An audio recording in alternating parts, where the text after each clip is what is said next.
How's it going, everyone? Joseph back here with another video, and I hope you're having an amazing week so far. Today, you join me back here in sunny Florida, and we've got an amazing car to review today, and that is the 2024 BMW X6. Now, before we get into all the details about the car, if you're new to the channel, thank you so much for checking in. I really appreciate it. My name is Joseph. I happen to be a car enthusiast with 3 kids who used to sell cars in the past. So if you're interested in my perspective, please consider subscribing. All right, now on with the video.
All right, so let's talk about the BMW X6. Now, before I get into the details of the 2024 model, we have to take a trip down memory lane because this car originally came out in 2008. And if you remember or were around in 2008, then you would know that that was a really bad time. It was a time when the entire financial market crashed. And so for whatever reason, BMW said, it is time for us to bring out a new SUV. We need another vehicle in our lineup. And what they did was they built the X6, which was supposed to be an X5, but a little more sporty and interesting looking, a little more expensive, and a lot less practical. And that obviously made sense when there's a financial crisis, right? Well, at the time, it wasn't a great idea and sales were not great. But fast forward a few years and now we are in 2024 and the BMW X6 happens to be a very sought after car. People love them. They are so much cooler than the X5. At least that's what the owners think. So the question is it really worth getting over the BMW X5? And is it worth getting over the Audi Q8 or the Mercedes GLE Coupe? So to find out, we're going to spend a little bit of time going through all the details of the X6, and hopefully by the end of the video, we'll be able to tell you if it is or if it isn't. All right, so to kick things off, let's talk a little bit about the stats of this car. Well, this car started around $75,000 when it was brand new in 2024 and went up well over $100,000 if you added all the options and the different trim levels. And I'm talking in US dollars because we are in Florida today. And the crazy thing is the base model for the X6 has about 375 horsepower from a 3-liter inline 6-cylinder. And you can get a more powerful engine if you're interested with a 4.4-liter V8 with around 525 horsepower. And those stats are about the same when it comes to the X5. So not much different in terms of powertrain. They all have an 8-speed automatic transmission and they all have all-wheel drive, which is great. But what really splits the difference between them is the coupe styling. This really sort of interesting sloped back end. And if you take a look at it, it actually looks pretty good.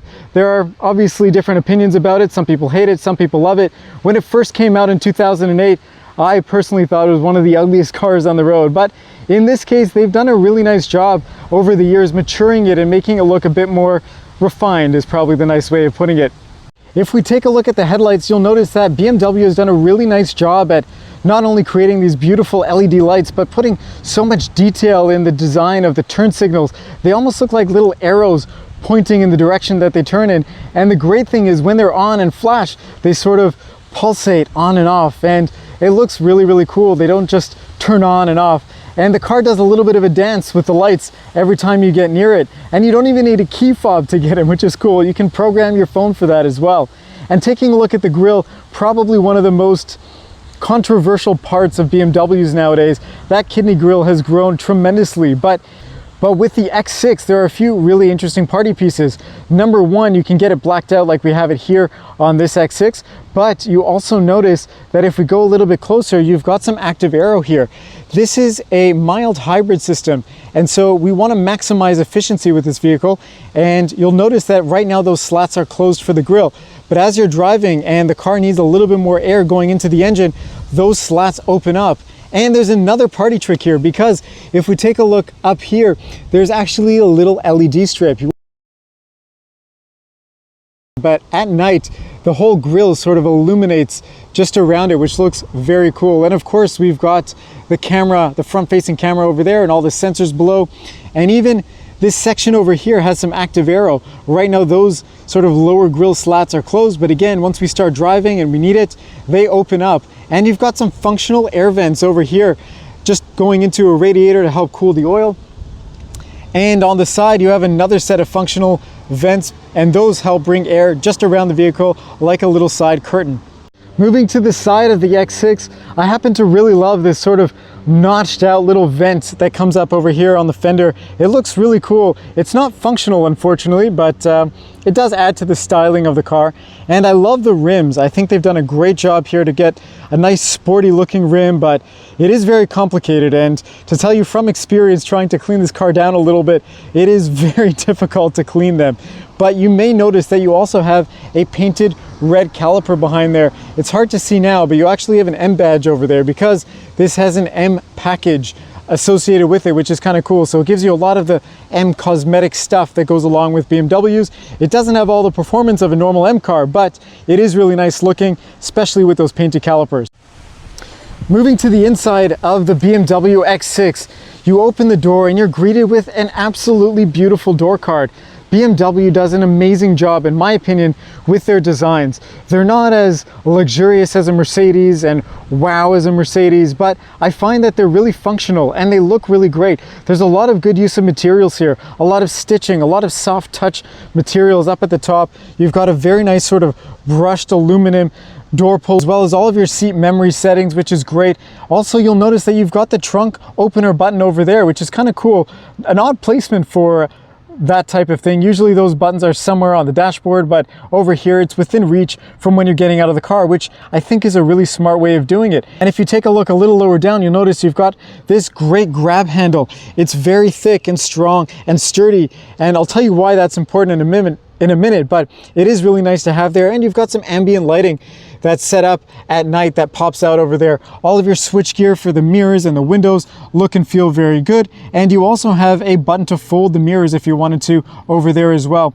This vehicle is also equipped with the Harman Kardon sound system. You've got a very nice speaker grille up there. It is metal and not plastic, which is very nice. And if we take a look a little lower down, you'll notice you've got this very nice wood trim that was selected for this particular trim of the vehicle, and I think looks really sharp in contrast with obviously this sort of white gray color that we've got on the interior. And again, you've got another metal speaker grate over here. It would have been nice for them to put another Harman Kardon logo, but we'll forgive them for that. And you've got some great storage bins here. The one thing that I sort of fault them on is everything's scratchy black plastic down there. You don't have any felt lining for all the stuff that sits in there, so when it rolls around, it's going to make a little bit of noise. But if we move on to the door sills, you notice we've got these beautiful M backlit little skid plates, and I love it when auto manufacturers give us the option for that. It just adds a little bit more occasion to the car when you get in, especially when they're backlit.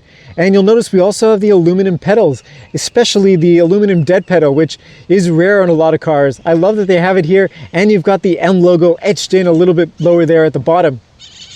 Now, taking a look at the seats, BMW has done a phenomenal job at crafting these beautiful seats. There is so much texture. It's really hard to see over here, but there's some quilting that goes in almost in a diamond pattern, which looks really, really nice. And I love the color of these seats. They're so bright and airy, and they're extremely comfortable. Even though this is supposed to be the sporty version of a car, it is very nice and luxurious. You don't feel like you're giving up on luxury with this car.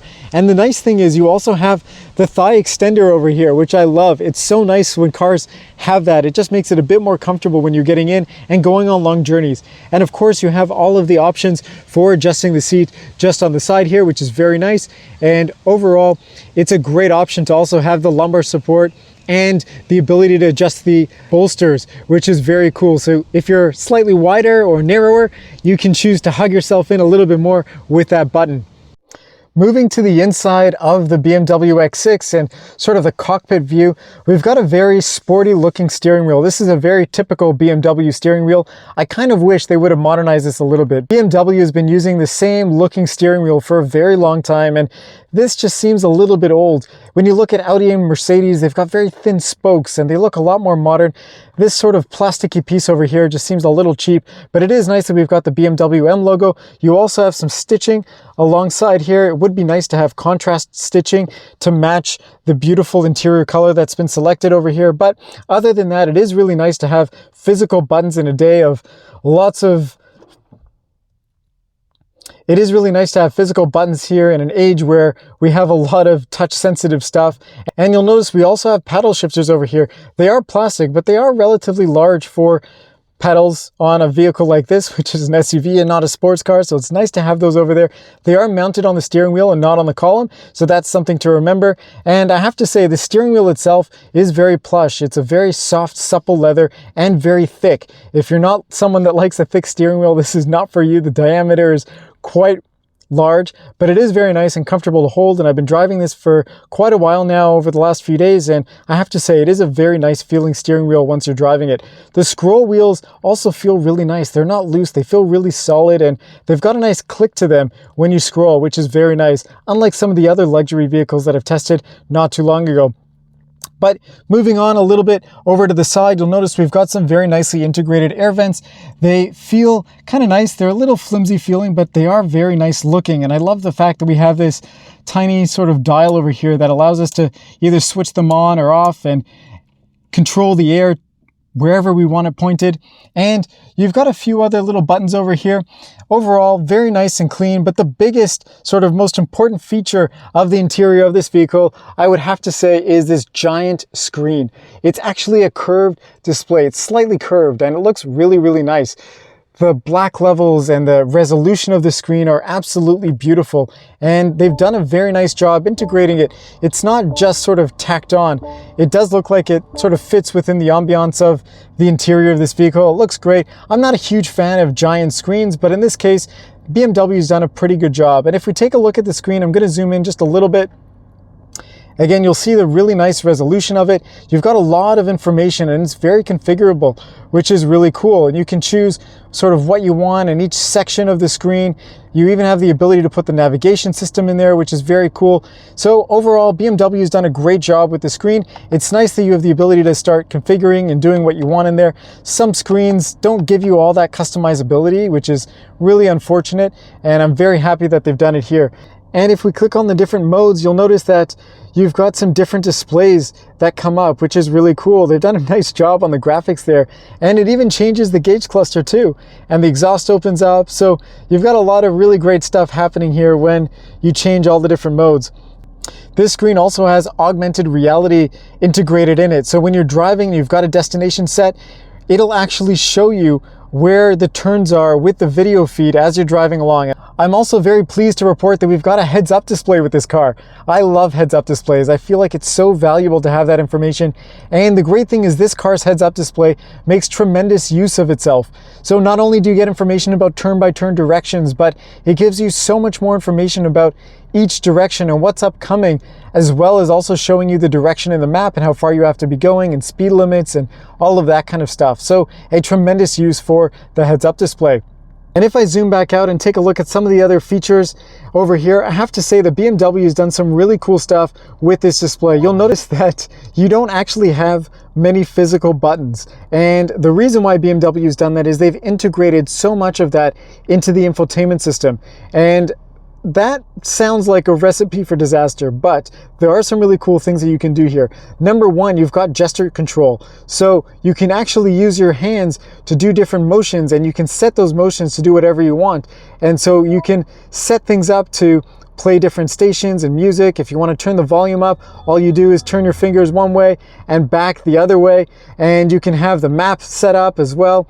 And there's lots of different things that you can do with your hands. I don't know all the gestures that are set up because it's not my car, but if you want to set the climate controls, you've got all of that over here. But if we take a look at the home button, you're set with just the navigation system over here, some information about the car. All of your apps are in this sort of menu. It's very easy and relatively intuitive to get through.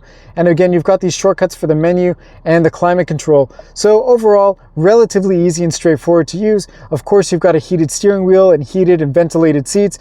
And that sort of cleans up this whole area where you normally would have all of those buttons. The only thing that's kind of frustrating is you'll notice that you've got this sort of bar of buttons and a volume knob, which I really appreciate the volume knob, but you've got this sort of row of buttons. It's one piece of plastic that's integrated over here with your hazard lights, the next track, your sort of ventilation for the front window and the rear defroster. And that's great, but here in Florida, we don't need defrosters. And so it would be great to have maybe the climate control menu or heated seats or the cooled seats button or some other shortcut that would be really great, or max air conditioning, something like that. But the other frustration is that all of this is one button. And if I bring us a little bit closer, you'll notice that when you press on it, the whole thing moves instead of it being individual buttons. And that to me just feels a little bit cheap. It would have been a bit nicer if they would have had individual buttons here instead of some cost cutting and have just one giant plane, because it just, I don't know, there's something about it that I don't like. But other than that, it does look very clean. I love the way BMW has integrated the air vents here. It looks really nice in this trim piece. And again, you've got these knobs that you can close very easily and adjust. And there's some great ambient lighting around here as well. And this beautiful wood trim over here looks really nice. The ambient lighting goes all around here. You've got the X6 and these lines or arrows that you found in the turn signals present over here as well that light up, which are very cool. And just taking a look at the general sort of feeling of the interior here, it looks really, really nice. It's clean, it's modern, it's designed well, it's functional. And I think BMW has done a nice job sort of integrating the modern technology with sort of a clean, classic, sporty look. And again, those door cars with those door pulls are really awesome. The reason why they're important though is you'll notice that we don't have any grab handles at the top, not on the passenger side and not on the driver's side, which I think is a bit of a miss. It would be nice to have those grab handles over here. So if you're taking corners or you want to get into the car a little bit easier and grab onto something, it would be nice to have. Unfortunately, we don't have that in the X6. Now, taking a look a little bit lower down past the infotainment system into the center console area, you've got a really nice storage bin over here, which, to be honest, is a welcome addition. I like it when we can clean things up and not have to worry about kind of taking a look at the cup holders or a wireless charge pad, things like that. So very nice that we have that. And taking a look in here, you've got cup holders, you've got your wireless charge pad, and you've got a 12-volt charger and a USB type A port, which is very nice. You'll also notice the ambient lighting around here, which looks really nice at night. And if you're done with all of that, all you have to do is close it up and it looks really nice. Now we've got BMW's iDrive system over here. So you've got this scroll wheel, which is really helpful if you don't want to touch the screen and you want to use something a little more tactile. That's very cool. And you've got some physical buttons over here for some of the options. The one thing that the owner of this car mentioned was kind of odd is the fact that now we've got this kind of chicken nugget style shifter. You don't have anywhere to rest your arm. When you're driving around, sometimes it's nice to rest your hand on the shifter or have some little pad to do that. I know Mercedes and Lexus have done a really good job with stuff like that. We don't have any of that here. It's just a lot of buttons. And to be honest, it's a bit overwhelming. I think they could have done a different sort of layout here or setup and maybe not used all of those. You could have a drive mode selector instead of having 3 different buttons for each mode. The stop start button obviously is very important, but you don't need to have so much going on here, and then some blank switch area that, you know, just looks like you may have cheapened out on some of the options. But other than that, it does clean things up. It makes it feel very airy and big. And again, you've got these nice areas over here that just add to the sportiness and kind of cool look of the interior. If we take a look a little further back, you'll notice we've got the armrests here. They open up separately, which is very cool. A lot of space in there. You'll also notice that you've got a USB Type-C charge port, which is very nice. You can fit a bunch of stuff in here. Nothing too exciting in the armrest. It's not a fridge or a heater or anything like that. But other than that, it is very nice. The materials here are all very soft, and especially over here where you might bang your knee, you've got a nice soft touch material there. And the felt lining comes all the way up here, and the seatbelt holder is also covered in felt, so it won't rattle around as you're driving, which is a very nice luxurious feature. And if we take a look a little bit higher up, you'll notice you've got a beautiful rimless mirror. You've got some buttons at the bottom for your garage opening, and you've got some really cool designs over here for the ambient lighting and the interior dome lights. Now, these sort of lines are very interesting because when you unlock the car at night, you also have those lines illustrated on the ground as puddle lights. So it matches the interior dome lights, which is really cool. And they open up in a very sort of relaxed, nice way. And I'll show you that over here. They don't just turn on and turn off. They sort of swoosh on and swoosh off, which is very cool. The one thing that's annoying about all of this is we don't have a sunglass holder. You've got all this great technology and the sunroof and the sun visor up there that you can open with the slider and these really nice buttons, but you don't have a sunglass holder, which I think is a bit of a miss in a luxury car like this. But we'll forgive them because you've got a giant panoramic sunroof, which also has the ability to open, which is very nice. And you've got a power sunshade, of course, and the headliner and all the materials over here, they look and feel very, very nice and premium. So well done, BMW, for that. All right, now moving into the back seat area of the BMW X6, you'll notice you've got the same beautiful door card, all the same materials back here. It's not scratchy black plastic, it's soft touch. You've got the same stitching back here and the really nice aluminum door pull and speaker grate. You also have that really nice door handle over here, and you've got the same wood trim. They haven't cheapened out back here, which I really like. But BMW has done it, and I really appreciate that. One other thing that you might miss is we have a very nice sunshade over here. It's not power operated, but it is nice because this is a family vehicle at the end of the day, and you bought this because you wanted something a little sporty and cool, and you also want to take your kids in it. And so it's nice to have a sunshade to block out the sun. One of the things that you have to get used to, of course, is the fact that you've got this sloping roof line, and that means getting in is going to be a little more challenging than your typical BMW X5, and you're getting robbed of a little headroom in there. But if we take a look in the back area here, it's a beautiful back seat. You've got the same really nice seats, the same quilting and perforation, and again, very soft and supple, the same quality leather back here. You've got very nice legroom back here. You've also have easy access to the ISOFIX points if you're carrying a child seat, which makes it very nice and convenient. And the back of the seats from the front also look really nice. You have this little slider over here that you can open up, and you'll notice that you've got some charge ports in there as well. So for the kids, if you're mounting anything back here, you've got the option, of course, for them to charge their devices as you're going on a long road trip. But it is really nice that they cover that up when you're not using it, so that again, you don't have to look at anything sort of ugly and not super nice over there.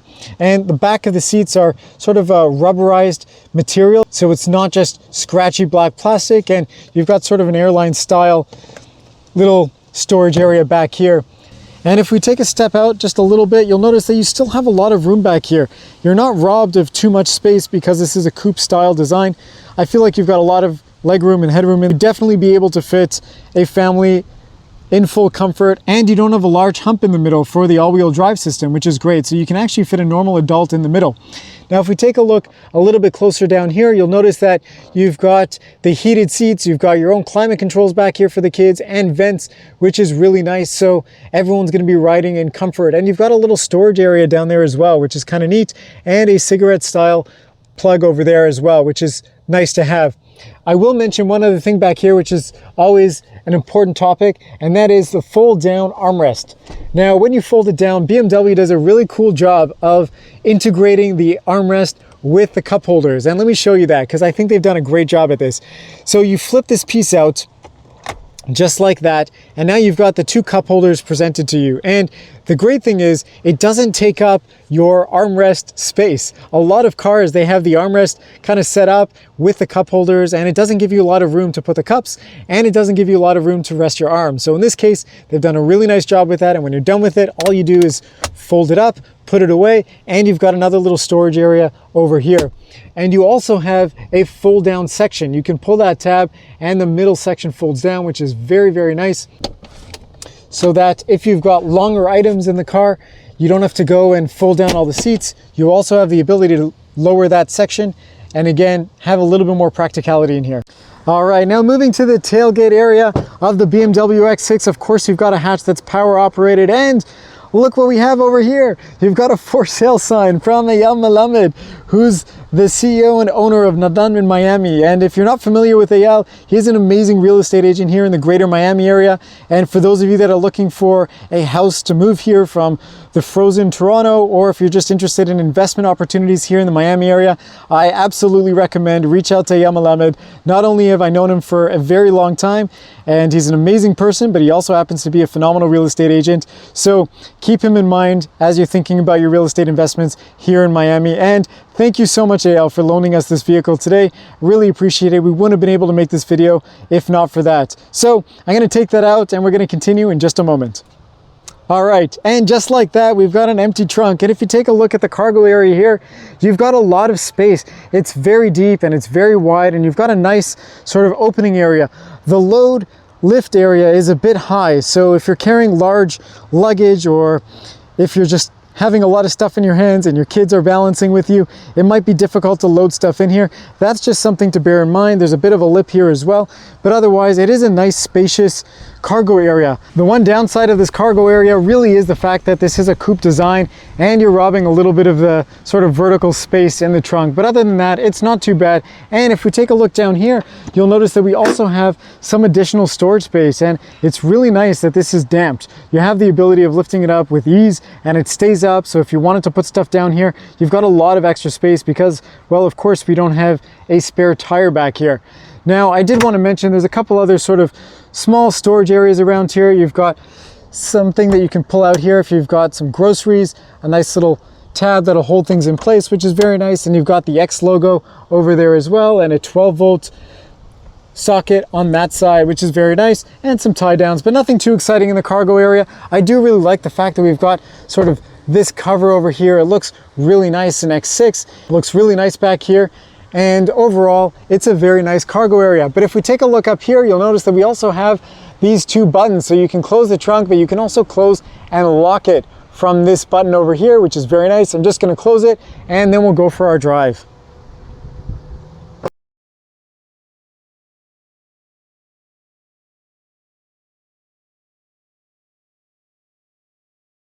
All right, let's go for our drive. So, getting into this car, I have to say, first of all, it is very comfortable. It's so easy to find a driving position. BMW is, in my opinion, one of the best when it comes to the driving experience and overall getting in and getting comfortable. So that is spot on with this car. Even though it's an SUV and not a sports car, I totally appreciate with what they've done here. But there's a few things we need to talk about. Number one, how does it actually feel to drive? Is it as sporty as it should be, and does it make sense to get a car like this over an Audi Q8 or, I don't know, the Mercedes GLE Coupe? And that is an important question. So there's a few things that we need to talk about. One is the price. Again, you have the ability of getting a BMW X5, which is more practical. It's bigger, it's got the same power plant and the same transmission, and all of sort of the driving dynamics are going to be the same, but it's going to have a little bit more practicality, and it's cheaper. So would you get this over the BMW X5? That is going to be a personal choice that you're going to have to make to see if you like the styling of this thing and if it makes sense to do it with your lifestyle. But overall, if you do get an X6, you're going to be greeted with an amazing driving experience. It is very quiet. It's very comfortable in here. The suspension is tuned perfectly. It's not too bouncy. It's not too difficult to get used to. There is a really nice infotainment system here. Again, the seats hold you in very nicely and very comfortably. The one thing that you have to remember is that there's a mild hybrid system in here as well. And so that makes the sort of stopping and going a little bit more jerky than if you were to go in with a normal internal combustion engine car with no sort of electric assist. But the benefit of that 48-volt hybrid system that's now part of this car is you get to save a little bit on gas, and it makes the performance a little bit better. So let's talk about the performance now. The great thing about this car is you don't need to get the bigger engine to have fun and enjoy the driving experience. I know 375 horsepower doesn't sound like a ton, but in a car like this, it's actually managed very nicely. And because you have that electric assist, it actually gives you a probably better experience than if it didn't have it at all. So it feels a lot more quick than it probably should be. And overall, I think it's enough for most people's needs. And you could probably save a little bit of money instead of getting the M60i and going for the more powerful engine. This one is probably sufficient. So the question now is, does it make sense to get this over Audi, the Q8, or the Mercedes GLE? Now, I haven't driven the GLE Coupe, but I have driven the Audi Q8, and the Audi, I think, has a very specific niche for it. So does this, and so does the Mercedes. Now, the Mercedes is probably geared a little bit more towards the luxury market and clientele.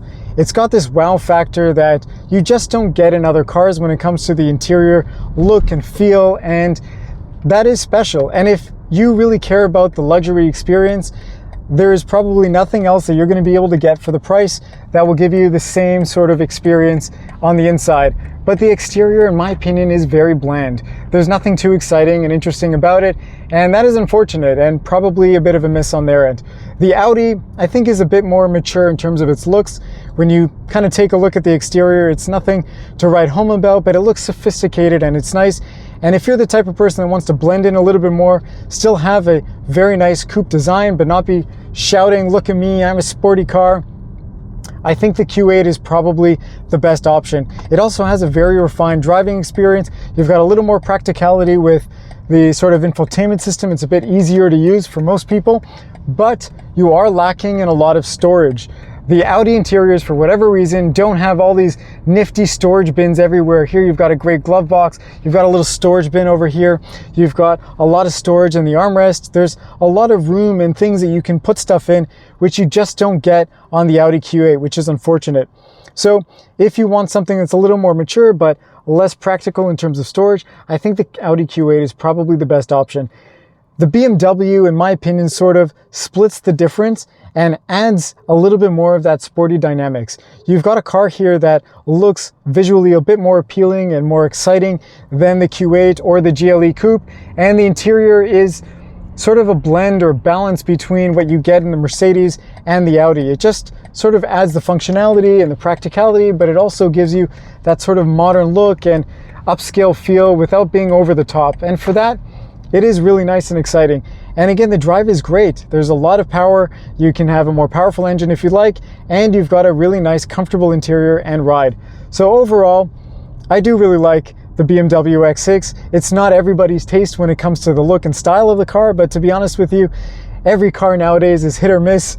They're getting a little more interesting, and it's really up to you what your personal preference is. But when it comes to driving, this is a very luxurious and nice feeling car. You lose a little bit of that sort of BMW exciting sporty edge, I think. It doesn't sort of match the exterior styling, so you're not getting that much more aggressive driving dynamics as you would from, you know, maybe an RS Q8 or something like that relative to the Q7. But in this case, you are getting a very nice vehicle, and I think it's worth getting if you want the sportier looking thing. So at this point, you're probably saying, Yosef, you're a bit of a hypocrite because you hated so much on these sporty styled SUVs. And to be honest with you, the reason why this is different relative to the Atlas Cross Sport that we looked at earlier is because, well, in this case, the X5 and X6 are so similar. They are essentially the same vehicles in terms of powertrain and driving dynamics, but you aren't losing a whole row of seats to get sort of the sportier design. So if the design is worth it for you, go for it. Power to you to spend the extra $7,000 or so for the X6. So that's really all I've got for you today. Thank you so much for watching. I really appreciate it, and I look forward to seeing you in the next video.